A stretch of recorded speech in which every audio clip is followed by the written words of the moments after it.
Dear friends, we are preparing Emertz Hashem for the Yom Tov of Purim Haba Aleinu L'Tova, a day that is filled with so much Kedusha, a day that is filled with so many possibilities, a day that is filled with so much yearning and so much holiness.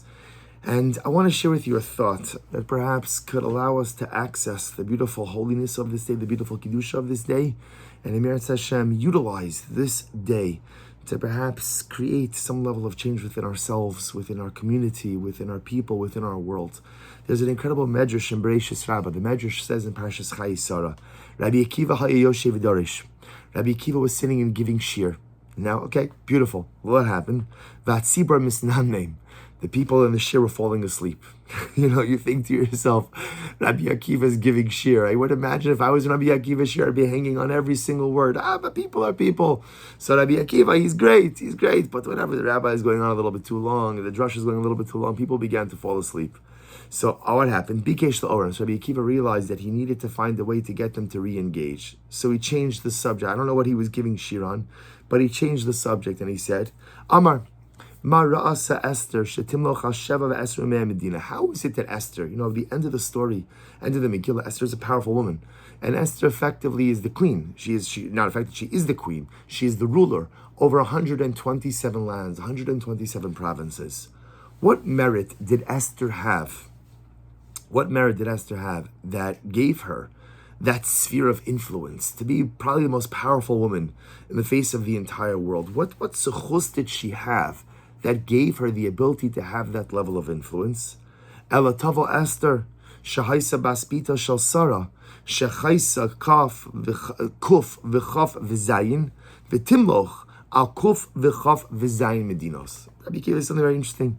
He said, so let Esther Hamalka, who is a granddaughter of Sarah Imenu, and Sarah lived for 127 years, 100 years and 20 years and 7 years. That's how the pasuk in Chayei kind of lays out her lifetime. She lived for 127 years, and just like Sarah lived for 127 years, so too Sarah Imenu's granddaughter Esther, great-great-great-great-granddaughter Esther, ruled over 127 provinces. Beautiful insight.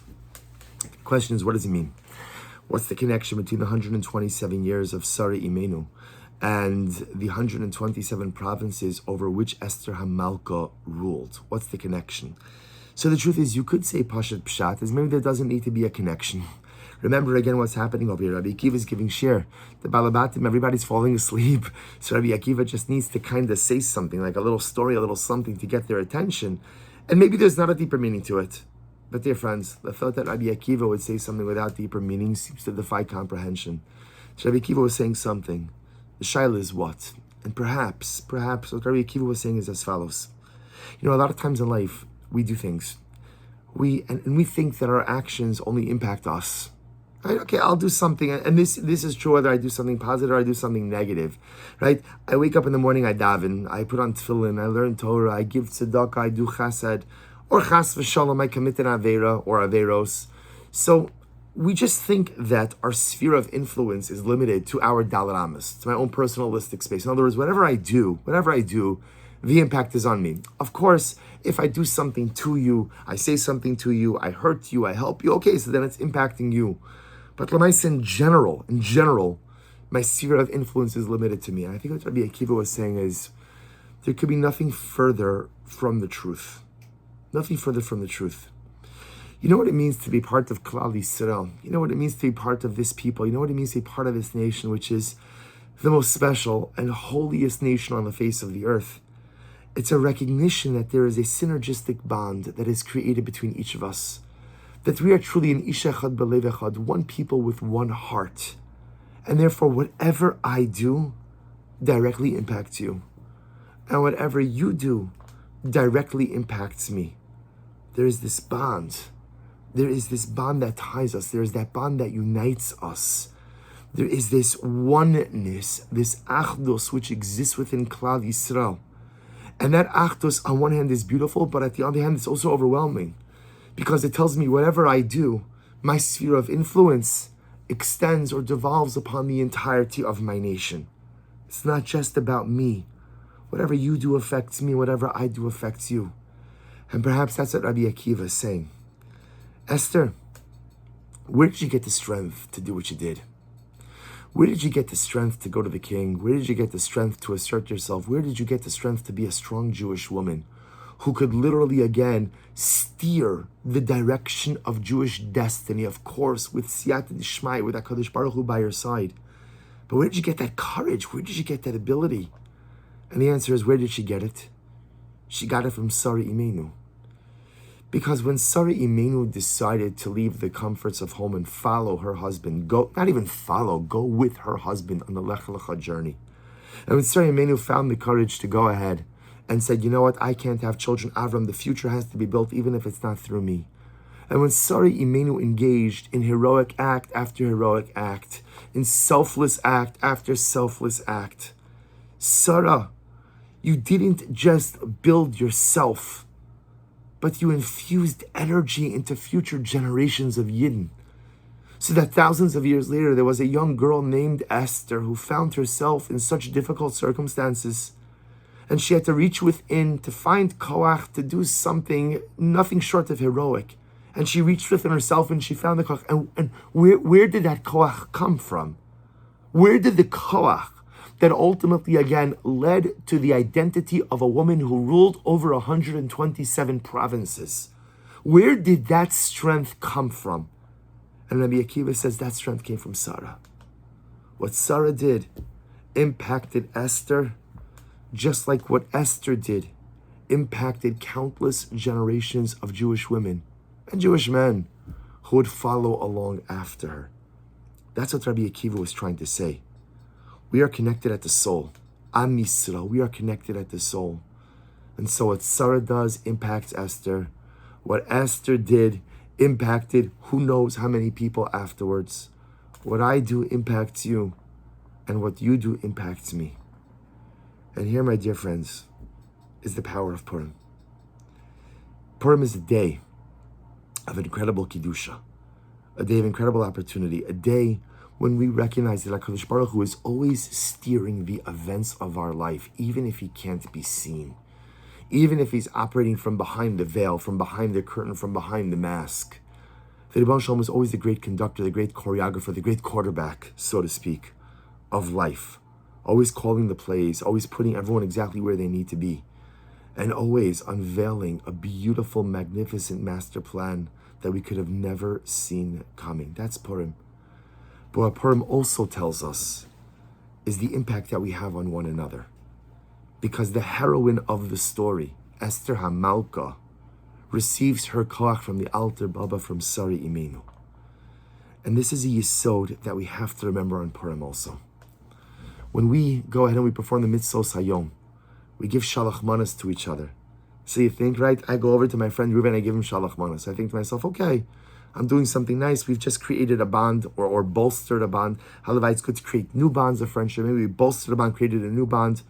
But the sphere of influence, right? The impact of it, it's me and Ruvain. And comes along Purim and says, no, that's not true.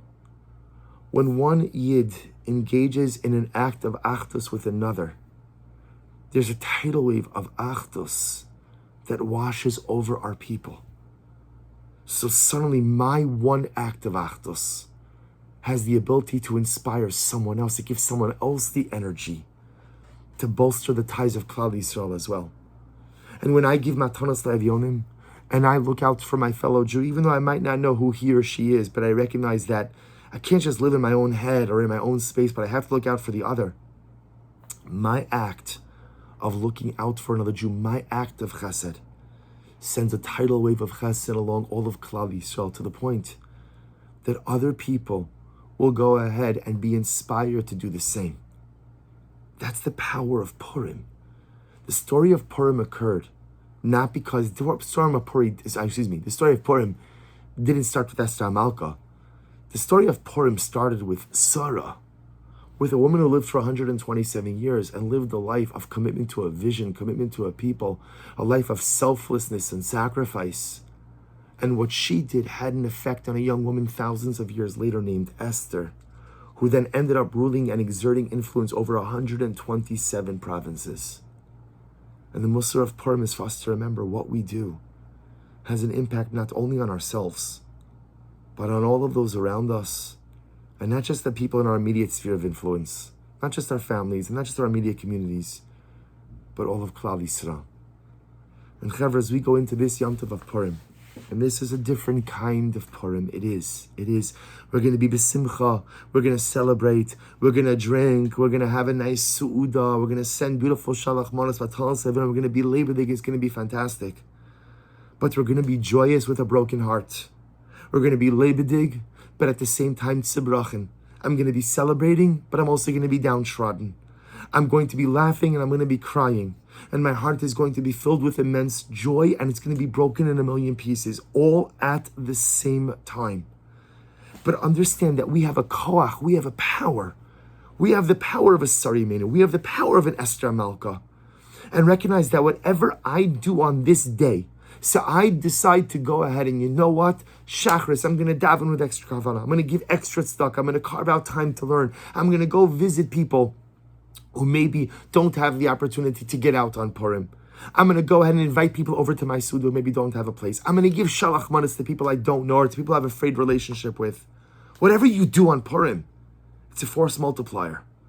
Whatever you do on Purim creates an effect, an avalanche effect, a tidal wave effect for all of Klal Yisrael. What we do matters. And if each of us bend our shoulders just a bit, and if each of us put in just a little bit more effort, then not only do we change our own lives or the lives of the people whom we are directly interacting with, but we change Klal Yisrael. Rabbi Akiva saw that people are falling asleep because, however, sometimes we fall asleep in life. Sometimes you just get lulled into a sense of complacency because we forget that we matter, we forget that our actions matter. And Rabbi Akiva was trying to lull that chabura, that chevra out of their complacency. He said, chevra, you matter. Your actions matter. What you do has the ability to create a tidal wave of goodness, of beauty, of kedusha for all of Klal Yisrael. One little bit of achdus creates a tidal wave of achdus for Klal Yisrael. One little bit of chesed creates a tidal wave of chesed for Klal Yisrael. One little bit of tefillah creates a tidal wave of connection with the divine. A little bit of personal action, dynamic, personal, spiritual activity goes so far. Sari Menu lived a life of selfless dedication and that inspired Esther to do the same. So many of the things that we do in life are a result of people who came before us. But on this Yom Tov of Purim, let's push ourselves a little bit more, to do a little bit more chesed, to engage in a little bit more spiritual activity, to try to create a bit more achdus. And if we do all of these things, understand, we, in each in our own way, will create a beautiful avalanche and tidal wave of holiness and of kedusha for our people.